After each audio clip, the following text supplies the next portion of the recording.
Everyone, I'm going to bring on our final speaker of the day. Give me 1 second here. Good morning, David. How are you? Good morning. Is my webcam not working? No, there. Well, not yet. Let's see here if we can get the right one working here. Hold on. I thought I had that all set up. So no, you're fine. You got time. You're the last person. You can go as long as you want. Well, let's make sure I see what where. There we go, and we will use this one. I think there we go. Now we go. There you go. Those You're amazing, live. amazing. Those little details. Yeah, Right, I thought I had selected it. Must have shifted off anyway. Great to be with you, Mitch. What an honor. Yeah, I'm glad to have you, man. I'm excited. It's been a little while since we've spoken, and like I tell everyone, you know, you're one of those people I could just listen to for hours. So I'm excited to tune in myself. Well, I'm excited to be here, and I'm really passionate about the topic I'm talking about today.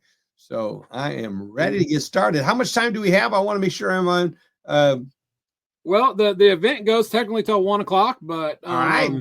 You know, you got all the time you want because you're the last one. So. A little less than 40 minutes then, if I'm looking at my clock correctly. So I will make it work. We'll get all it right. done. Do you have slides you're going to use, or just? I'm going to use a couple things. I'm going to show a couple things. I mostly talk. The slides can get distracting, so I'm going to be mostly talking. But I do have some things later in that I'm going to be sharing with you. So very good. Okay, perfect. I'll jump out of the way and I'll add those as you go. Very good. Do I hit the present button? Do I not? Can I share it? And then I'll just go through and do it that way. All right, that's what I thought. Good. Yep. I've used StreamYard before. Good. All right. Enough on the housekeeping. Let's get started. Thank you so much, everybody. What a privilege and honor to be here again this year, to be talking with you all. There's so much I want to talk about, but there's something that I'm seeing that is a bit of an issue that is going on in the world of social media.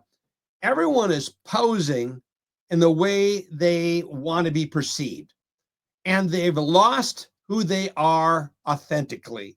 So today, what I want to be talking to you about is discovering your authentic self so that you can be more effective in what you do, whether you're a business owner or a branch manager or an MLO or whomever you are, or wherever you are in the business. So my goal is I'm going to start out with a statement, and I'm going to make this. I'm going to boldly say, you are amazing. And I'm going like, yeah, when I wrote that down, I'm going like, how many seminar speakers I say that? And then I hear that and I go, what makes you think you don't even know who I am? How can you say that I'm amazing? And then I said, well, because I know there's a creator. I believe in God, and I believe there's a creator, and I believe he made you, and God does not make junk. Now, the question is, I may not know you, but the question is, do you know you? Do you know what makes you unique? Do you know what it is that is the design that you have? Don't worry, I'm not going to get preachy on you here, but I'm going to be talking to you about your design, your God design, how were you created? What is uniqueness? You see, we all have this fingerprint. We all have an iris, and it's unique. There's no one else. And I've never heard anyone get out there, even the person who is down on themselves the most, says, man, I just don't like my fingerprint. You go, who cares? Your fingerprint's your fingerprint. The reality is you are who you are. And what I hope to do today is get you excited about who you are. I've had to overcome a lot in my life because what I was told. You know, you may say, Dave, if you really knew who I am, you would not say I'm amazing. I have a lot of issues. Or maybe you say, thank you, I am amazing. But do you know why you're amazing? Do you understand the depth of it? Can you articulate what is your unique value proposition? We've all heard about the UVP. And what is your unique value proposition? Well, the reality is we all have one, but we are sometimes thinking that it's the rate that we have, or our programs, or uniqueness of our company. The reality is the uniqueness that you have, your unique value proposition is you. It is you who is listening to me right now. What most people do not recognize is they do not recognize their amazing selves. And I coached. I've done executive coaching. I've done consulting. I've been doing this now for 25 years.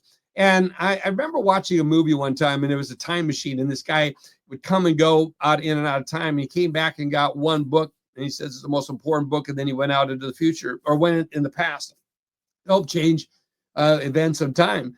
And the one thing that I would say is the most important thing you recognize is who you are and how you are, what you created. Let me give you some example.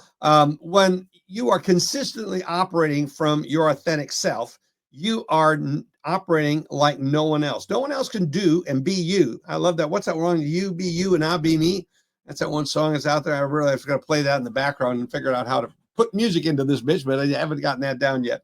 So again, who are you? And more importantly, people get confused when I ask you, who are you? So, well, I'm a mortgage loan originator, or I'm a processor, or I'm a business owner, or I'm a branch manager. Again, that is what you do. It is not who you are. And I think a lot of people get confused with that. And that when there's been more research done on this, we call it identity crisis, we call a lot of different things. And when I was doing some research on this, I didn't realize how epidemic this problem is. Most people will say what they do is what they are, and that's not it. Been in the mortgage business. I'm a mortgage business consultant, but that's not who I am.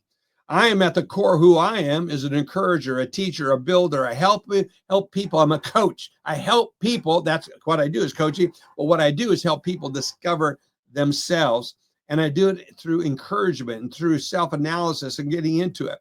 A lot of problems, a lot of the reason we struggle with this is for many reasons, like us for years, our earliest years, our parents, our teachers, or those that had an influence or a responsibility over us spoke things like this. Kids are to be seen and not heard. I don't know if you, but I heard that. Oh my God, I heard that. It seems like every day because I had a loud voice and I can't say it. They used to say, Dave, we can hear you above anyone else. Now, they didn't say that as a compliment. They were saying that because, Dave, could you blend in more? Well, I wasn't designed to blend in. You're not designed to blend in. We're designed to shine our unique self. I have a loud voice. I just happen to be created with one of those voices that carries. I was a vocal major. At least I got that right. I figured out, man, if I got a voice that carries, maybe I should turn into this. So I became a musician, and I did some work my way through college, doing studio backup work, and I found my voice, you might say. But I would learn how to project them. But again, I learned what I did well, but I didn't relate that to my vocation.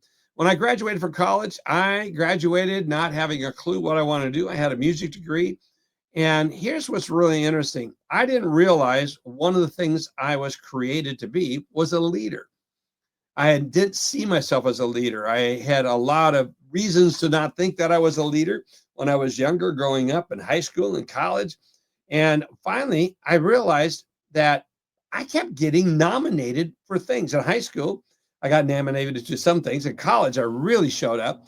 And I got nominated as a write-in to be the student body president, but particularly college. At that time, it's a university now, but it was a college at the time. And I go, how the heck did that happen? Now here, I did not still, things are happening in your life. There's things that operate around you all the time. And you don't recognize really why that is and what it is that it's something about your uniquely created self. I did not realize that when I showed up in such a way that people go, we'd like to have you be in a responsible position, kind of governing us, because we think you got a reasonable way of thinking. And so that's how I got president. The two candidates were running and they were doing debates, and I kind of half enjoy politics, so half enjoy it. So I showed up for the debates, and more people kept saying, Dave, why don't you run? We don't like either of these guys. And I go, politics, that's not my thing. Well, and someone said, let's write Lykken in. Well, what I did, they wrote me in, and I won by a landslide, not even running for the election. I show up, and as people go, hey, I want to follow that guy. I mean, there's something about him I want to follow. So anyway, not bragging about myself, but that's how I got my first job. I showed up at my first banking job in September of 1973. Yeah, over 51 years ago, I showed up for my first job. And the guy that hired me says, I'm tired of hiring business majors. I want to hire leaders. And I got my first job because of what I was created, how I was created. I showed up as a leader in high school. at college, got nominated as a student body president, got nominated to a lot of different things. And the guy at the president of the bank says, I'm hiring you because there's something about you that shows up as a leader. I've hired all these business grads and they're telling me all these things. And I go, that is unique. Okay, I'll accept it. But again, I accepted the position. I needed a job, a job. I was getting married for the first time at that point, and I needed a job. So I got the job, but listen to this. There's another thing that I did not realize. Back then, we didn't have an understanding of things called dyslexia. I have dyslexia, severe dyslexia at the time. I've learned how to overcome that. Obviously, I graduated from college, but dyslexic people, that can show up and manifest in different ways, but dyslexic people see numbers and those numbers can move around. And back then we had to calculate by hand all of the disclosures that were going on back in 1973, 74. And the head of compliance was going through my disclosures and none of the numbers added up. And I had APR calculations are off. Well, it's a bank. They have to be compliant. So the chief compliance officer finally complained enough to the president to that they should get rid of me because obviously I don't have the skill set to complete forms. She failed to overlook that I was one of the top producers. In fact, I was the top producer at the time at the company. In fact, more than a top producer for the company, but in a tri-county area. Compliance people don't see what you're good. They're seeing the problem. That's what they're designed for. That's, by the way, that's what they're created to do. So I didn't, Aldine Slauson was her name. I'll never forget her. I actually liked her a lot, but she said, Lykken has to go. And so I didn't know this. I had just had a record month and the president called me and says, Dave, I need to come and see you. And I said, great, come on out. I'm thinking I'm getting another reward and a bonus check. He wasn't. He was coming out to fire me. And he was really conflicted about it. So on the way out to come and fire me, because I could not add up column numbers, even though I was a top producer, and even though compliance was now prevailing over the president of the bank, he was coming out to fire me. And he thought, this is the worst thing I've ever done. Why am I doing this? And yet he goes, I can't argue with the fact we got to be compliant as a bank. We got regulators looking at us. And this could be a liability. I get it. So he fortunately stopped at a friend's out-of-body place. This guy was a graduate of University of Texas. I've been living in Texas so long. No, it's at the UW. He was a graduate from University of Washington State, and he had a master's degree in business, but he loved cars. This guy loved cars, and so he had an auto-body shop. He was pursuing what he loved to do, and that's a whole nother story. He was very successful at it, wildly successful at it. He had more specialty cars. He made a lot of money doing this. That's why the president of the bank liked the guy and was friends with him. So he stopped in and says, hey, I need to buy you a cup of coffee. I need to talk to you. I'm about ready to fire someone and I need to run it by you. I'm really conflicted on it. He says, why are you conflicted? He says, well, he's the top producer. He says, you're firing your top producer? Why on earth? Well, our compliance department, he went in, told the story. He says, and the guy looked at him, enjoyed sipping on his coffee. He says, I can't believe you're the president of a bank. You're an idiot. He goes, hey, this is bad enough. I'm going to fire this guy. Why are you calling me an idiot? He says, you can't figure this out? He goes, well, what would you do, Mr. MBA from UW? He goes, I would buy him a car, hire him 2 or 3 assistants that do what he doesn't do well and tell him he can never come in the office. That was a turning point in my career, and it happened accidentally. The president of the bank called up HR and says, we're not firing him. I'm not giving them this severance check. Keep him around. Have we repossessed a car recently? And they said, yeah, we just got a really nice car in. We just repossessed it. It says, get it ready, fill it up with gas. I'm coming to get it. And then I want you to come down, someone to come get me as soon as I do this. He says, what are you doing with the car? He says, I'm giving it to Lykken. You said, 1 minute they're firing Lykken because he can't add up a column of numbers because of the way I was created. I wasn't created to do numbers, folks. I was created for relationships. That's how I got my first job. I didn't see any of this at the time. I did not sell myself from that. I was overcoming and being successful, but how much more could I have been successful had I sold myself with the understanding of who I am and who I'm not? I think it's so important. Like I do a lot of coaching. I said, what are you good at? And they go, well, I'm good at this. I'm good at that. And I said, what are you not good at? And that's what people can struggle with. And now people are self-aware about who they are. They can say, I struggle with this. And had I been doing this, I would have said, I struggle with numbers. And I go, may not have gotten the finance job right away, the mortgage loan officer, because a lot has to do with numbers. But if I had said, but I'm really, really good at relationships, I may have been able to accelerate further. Well, this all happened accidentally. So the short of the story is they hired me 2 assistants. Eventually I had 4 full-time assistants. All I did was go around in my new car that the bank had provided me, and I built relationships. I would set up as many as 4 and 5 appointments a night. And you can say 4 or 5 appointments a night. And yeah, I did that 5, 6 days a week. It burned up my marriage. I wasn't the smartest thing at the time. I wasn't good at figuring all those things out. I found something I could do really well. And in my mind, I got married. So I checked that off. Now I'm going to go be successful. Well, there's some things called balance of life. That's a whole nother topic. You need to understand that. But here's the thing. When I learned what I was really good at, my volume went through the roof. I was already doing well, but now I accelerated and broke records that I'm not sure have still been set.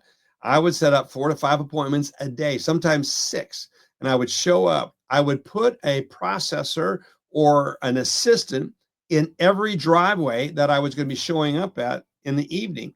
And I went in and I was really good at structuring deals because I'd hear what they want. I anchored in on their why. Why are you refinancing, or why are you buying this home?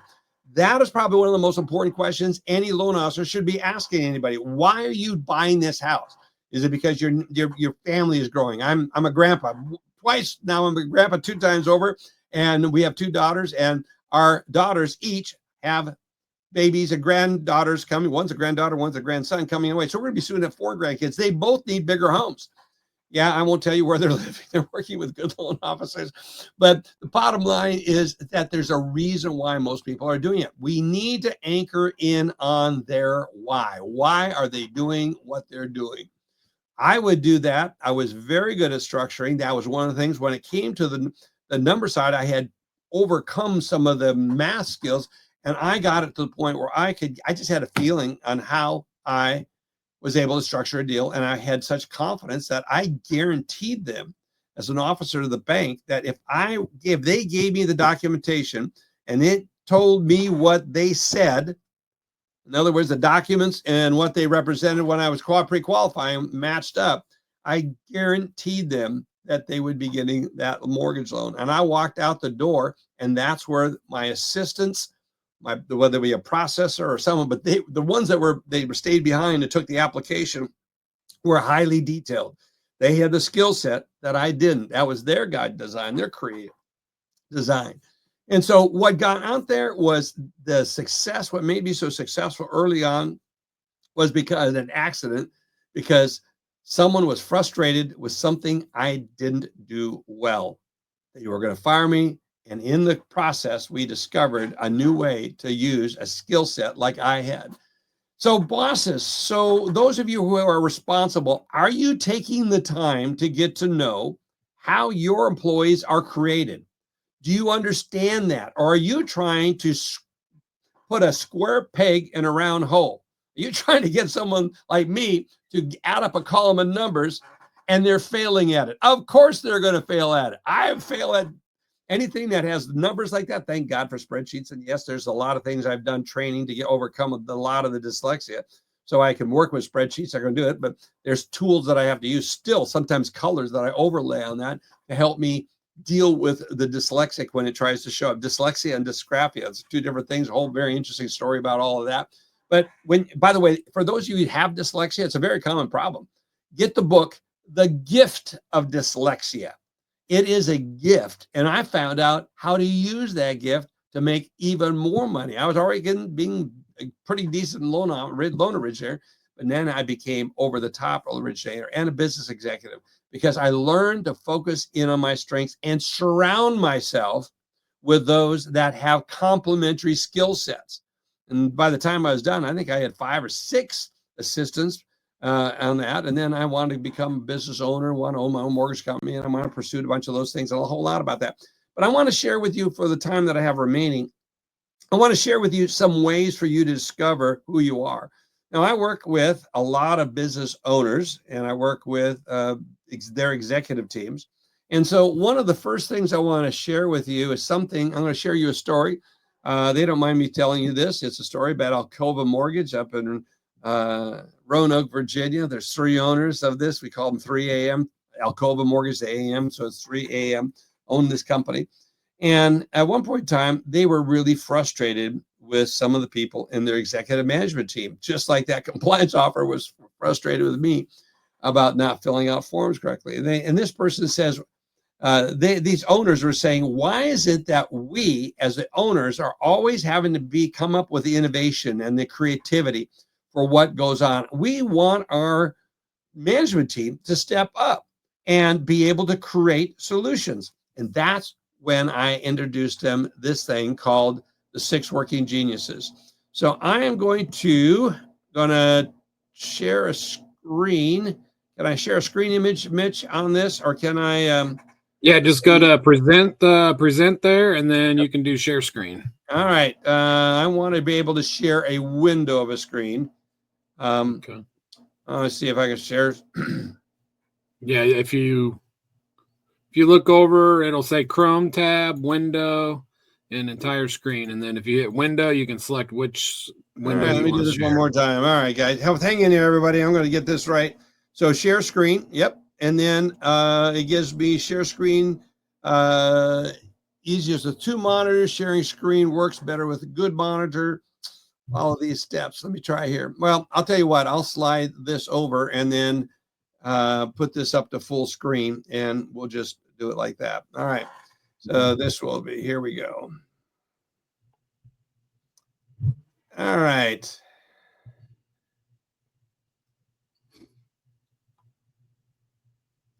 Hold on. Almost there. No, I think I'm almost there. There's been a little delay in StreamYard today, I feel like, when it comes to presenting. So it's not just on your side. Okay, well, I've got a whole screen I'm trying to share. I found a window that I could share. There we go. I can do this in a window format. Very good. All right, so we're going to share this window right here. All right, so are you guys seeing this window? Here we go. Success. All right. So the window that I'm going to try to downsize that just a little bit, see if this works. All right, that doesn't matter. So the 6 Working Genius is this, and this is by Patrick Lencioni. It is a book that I'm going to encourage everyone to get out and take this assessment called The 6 Working Geniuses by Patrick Lencioni. Google it, go out there and grab it. And the reason you're going to want to do that is because I think it's so important that you understand this. And let me give some background on this one. I'm going to go through, there's 6 categories. And by the word widget, WIDGET is the way you can remember this. So if you look at the first word, wonder, which is the W in the word widget, that's how I remember it, it's the someone who can see potential in something. Their genius is being able to see potential in circumstances. This is a wonderful gift when you're working with a tough loan. If they have the potential of seeing what it is and they have the gift to be able to explore and plumb that and find out how to make a difficult deal work. The gift of invention or innovation, as I oftentimes refer to it, is where creativity comes involved. These 2 gifts work under the topic of ideation. These folks that have these 2 geniuses are always thinking about ways and wondering about how things can be done and inventing ways of things that can be done, whether it be a mortgage loan, whether it be anything. I mean, that's how they look at life. They see everything. I use the analogy. It's not a perfect analogy because it's not quite factual, but I'm using it as a bit of a metaphor for that. But Stephen Jobs wondered why phones have to have buttons. And he says, I wonder if we can create a phone that's just a glass. That's nothing there. It'd be innovative with something there. And we just touch aspects of the glass. We all know the iPhone or any of the phones now, most of them are no buttons on them, very few, maybe a turn on button, some buttons on the side, but most of them have just glass. And you learn through the touch screen now. He wondered about it, but what he did is he had a group of people in the area of invention or innovation department or oftentimes this is the research and development department. They knew of the ability to do this. What's so interesting about this story is Apple actually seized on and capitalized on the invention that Nokia had created. And they had hired a Nokia engineer at Apple, and unwittingly, not knowing this story, but IKEA invented the touch screen, but they didn't capitalize on it. And what's really interesting for me is I'm as a business consultant, as a coach, I look at how many people come up with an idea, but they fail to capitalize on it. And therefore, you know that Kodak invented digital photography, but they didn't do anything with it. And the reason they did is because we didn't have the technology, didn't have the servers, we didn't have the lenses. They said, oh, that's such granular stuff. That'll never make it. Look at what our film could do. We can get really, really, now they didn't use the term pixels, but we can get really fine and high resolution with our film. That granular digital photography will never work. Well, guess what caused Kodak to go bankrupt? Because they lost their film business because they did fail to capitalize on the innovation they have. It's so important that we realize the innovation that you have, that each of us have, and we capitalize on it. So going back to the story of Steve Jobs, he wondered about it. Someone in his research, he called some of his people together. He says, I have an idea of creating a phone with no buttons.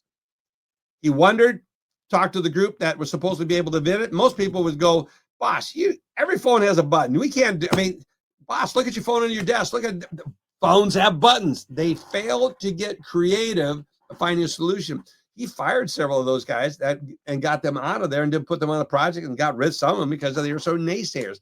They failed to look at what could be, and that's what someone is there that is in the gift and the genius of invention. They see things. I love this gift. I have this gift. It's one of my gifts. That's why I make such a good consultant, is why I do so well, and I don't apologize because I have the ability to see solutions that others don't see. Now let's talk about the next two geniuses. It's so important. We're going to relate this back to you, what you do well. There's people who have the gift of the genius of discernment. This is an instinctive judgment that when someone is operating in this, they have a tendency to be able to discern if an idea is a good idea. Underwriters can operate with discernment. A processor can. These are people that look at a file that's coming in and go, this isn't a good file. And they'll articulate why. In the case of Stephen Jobs, they ran it through a product development group that had a lot of discerners in that.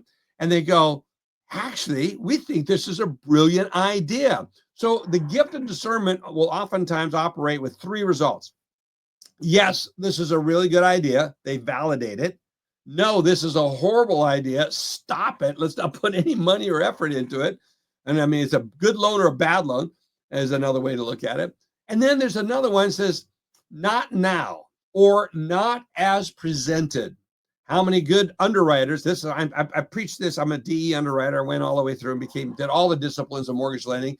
But one of the things I was best known for is I would say, we can't do this loan as you structured it. And then I threw my gift of invention into it, innovation. However, if you changed it up and did this, this, and this, and that's why when I owned my own mortgage company, I could find solutions to files and that others were turning down. So that's a real wonderful gift. And if you have that as a loan originator, man, that's an awesome one.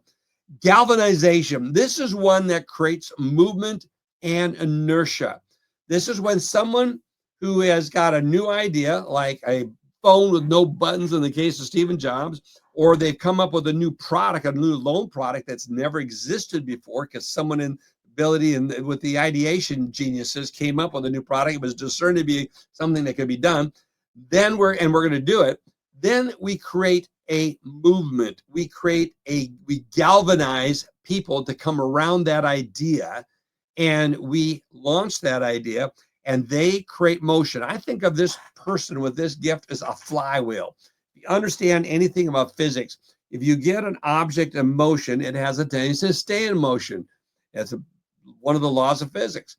And this is a person with this genius that creates inertia and gets the flywheel spinning, gets the momentum going, and creates an object and gets it into motion. And it's such an important gift. A lot of salespeople have this gift. Someone could do this.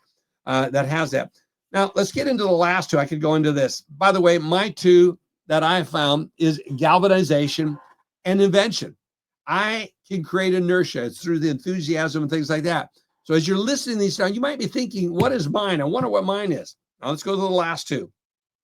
In the case of implementation geniuses, there's enablement.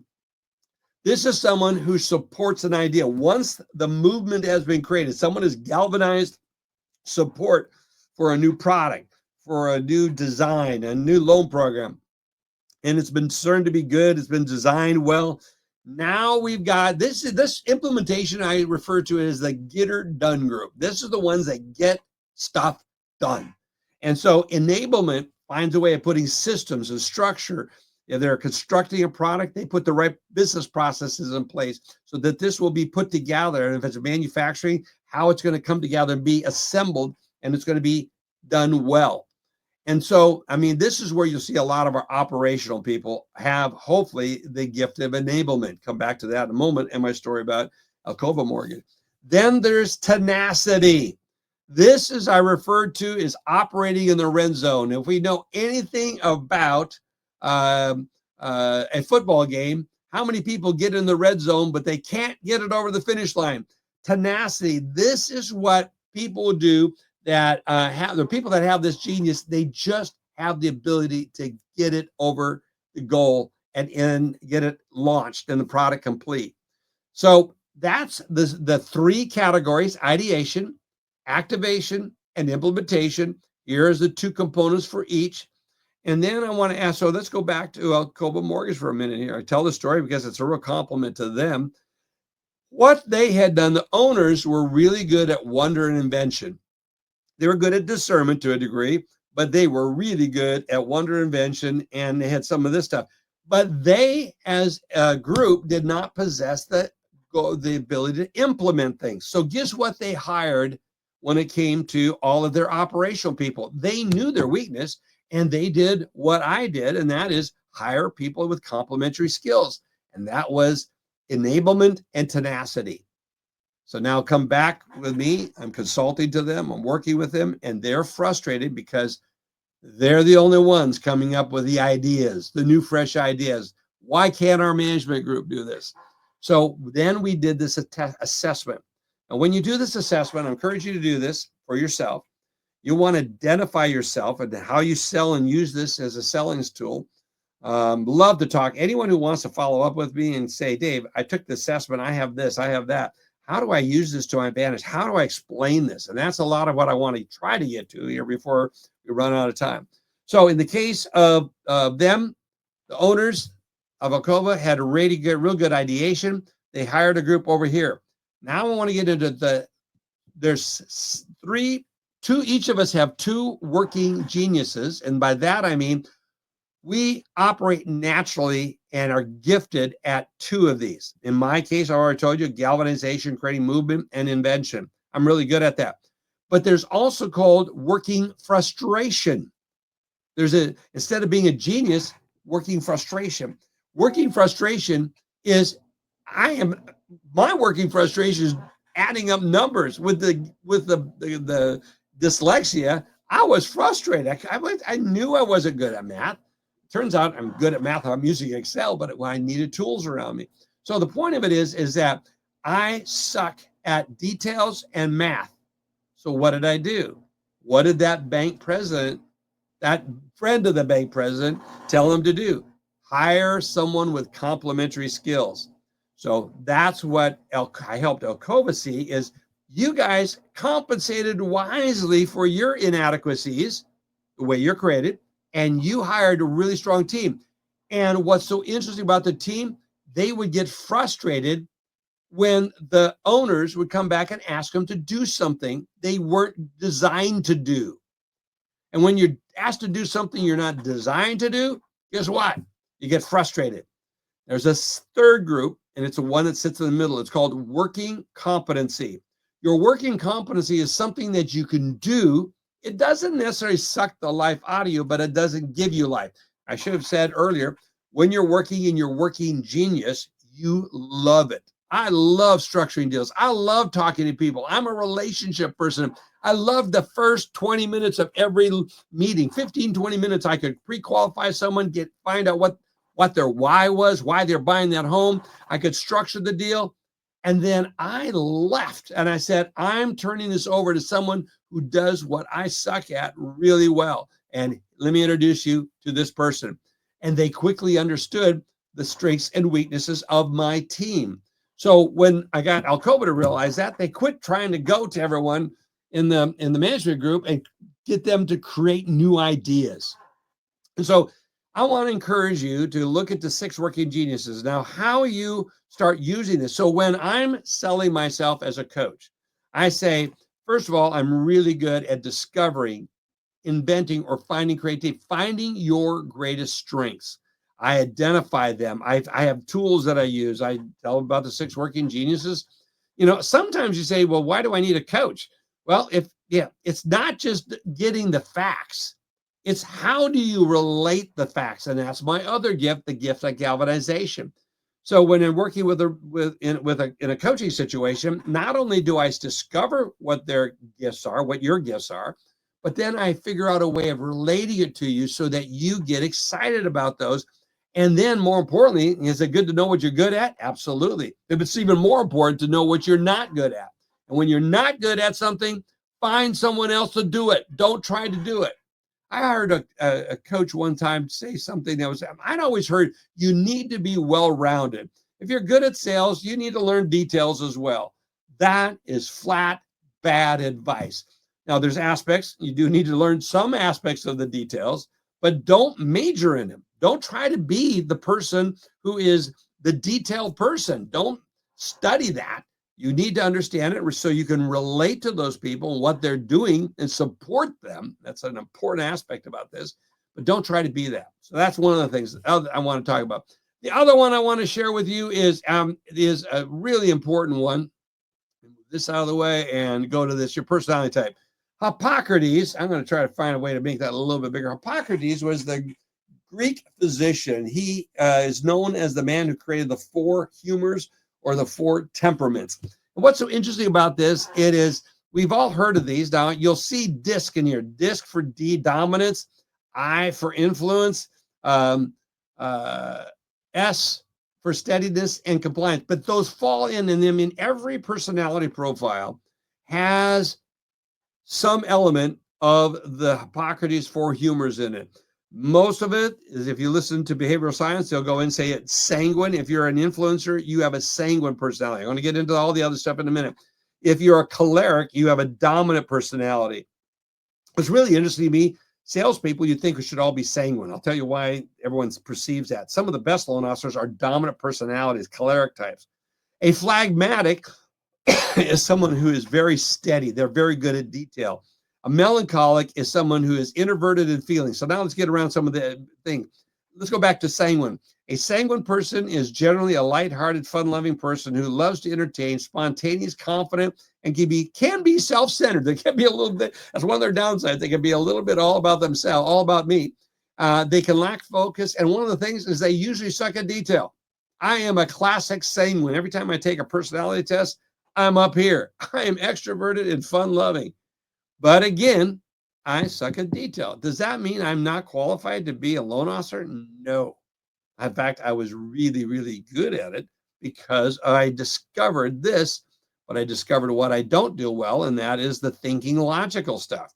And I think logic can be logical, but qualifying, but not taking the whole thing all the way through complete.